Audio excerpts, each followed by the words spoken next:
Once upon a time, in a small village called Everwood, there was a boy named Finn.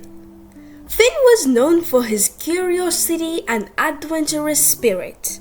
He loved exploring the forests, climbing trees, and discovering hidden paths that no one else had seen before.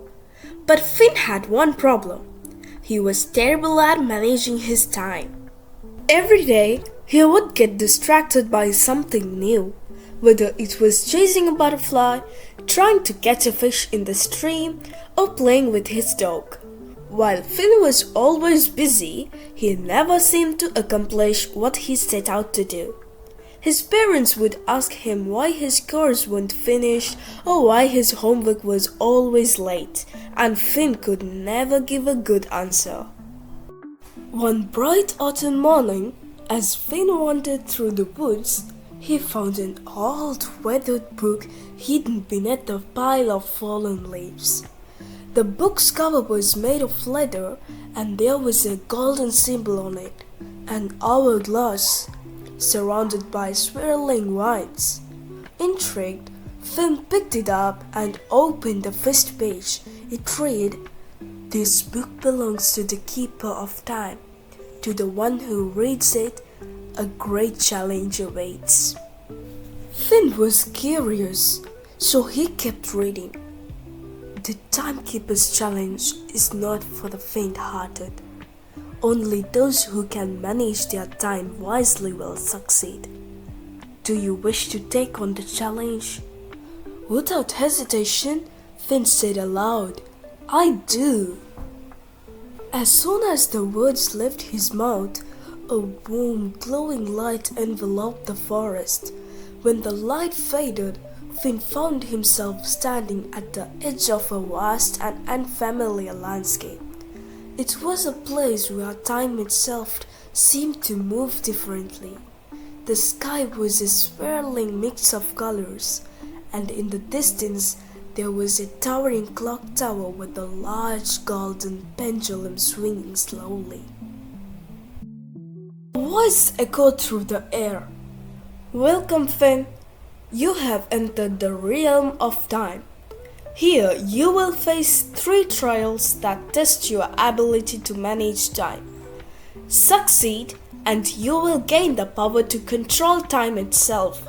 Fail, and you will be lost in the endless cycle of wasted hours."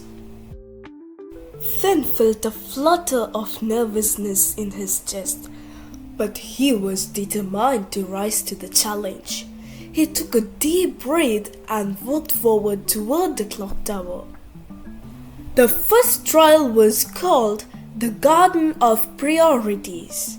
As Finn entered the garden, he saw hundreds of beautiful flowers, each more vibrant than the last.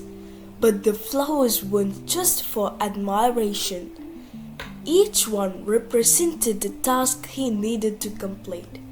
Some flowers were small, simple tasks, while others were large and important. As Finn walked through the garden, he had to decide which flowers to tend to first. A voice from above asked, "Finn, which flowers will you choose? The small ones that are easy to pick, or the large, important ones that take time and effort?" Finn looked around at all the flowers. It was tempting to pick the small ones, the easy ones, but he knew that if he focused only on those, he would never finish the big tasks. So he chose the largest flower in the center of the garden. It was a bright red rose with sparkling dew on its petals. Finn spent time carefully tending to the rose, even though it took much longer than the small flowers. Once he finished, the voice spoke again. "You have chosen wisely, Finn. The biggest tasks require your full attention. You must prioritize them even if they seem difficult. Proceed to the next trial." Finn smiled and stepped forward, feeling more confident. The second trial was called the River of Distractions. Ahead of him was a fast-moving river with a bridge in the middle. As Finn crossed the bridge, he noticed countless distractions all around him. Dancing fireflies, floating balloons, and sparkling stones in the water. Each distraction tried to pull Finn off the bridge and into the chaos. "Focus, Finn," the voice boomed. "Stay on the path and do not let distractions steal your time."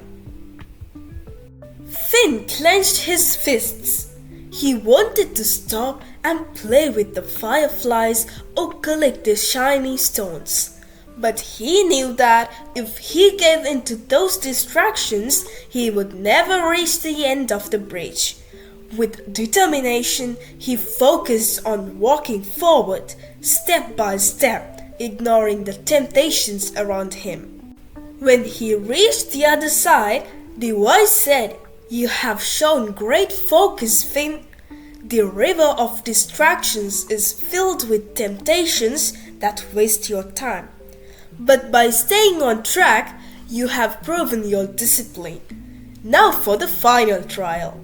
Finn was now standing in front of a massive clock with hundreds of moving gears and ticking hands.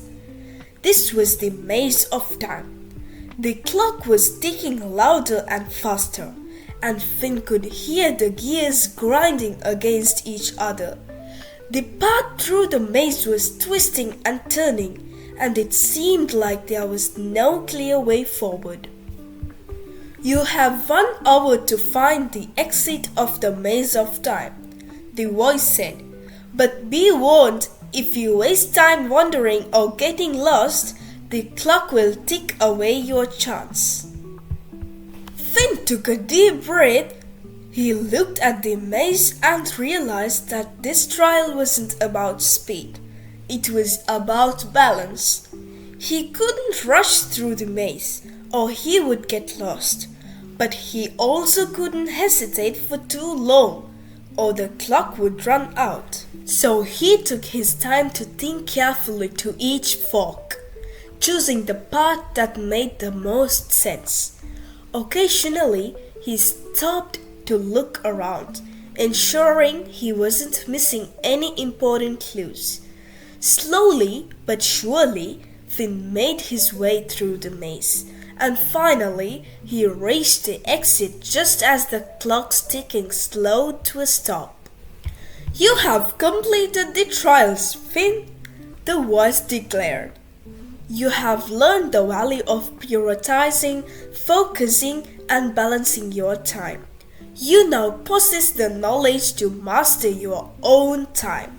Finn felt the ground beneath him shift, and soon he was back in the forest, holding the time-worn book in his hands. The golden hourglass symbol on the cover now shimmered with light. When he returned home, Finn was different. He had learned the importance of managing his time, of balancing his responsibilities with his desires. From then on, Finn was able to get his chores done on time, complete his homework early, and still have plenty of moments left for adventure. And so, Finn's life became a blend of work and play. Each moment cherished, each minute wisely spent. He had learned that time wasn't something to waste, it was something to be respected. Moral of the story is, time is a gift that must be managed carefully. By prioritizing tasks, focusing on what's important, and finding balance, we can make the most of every moment and live our lives to the fullest.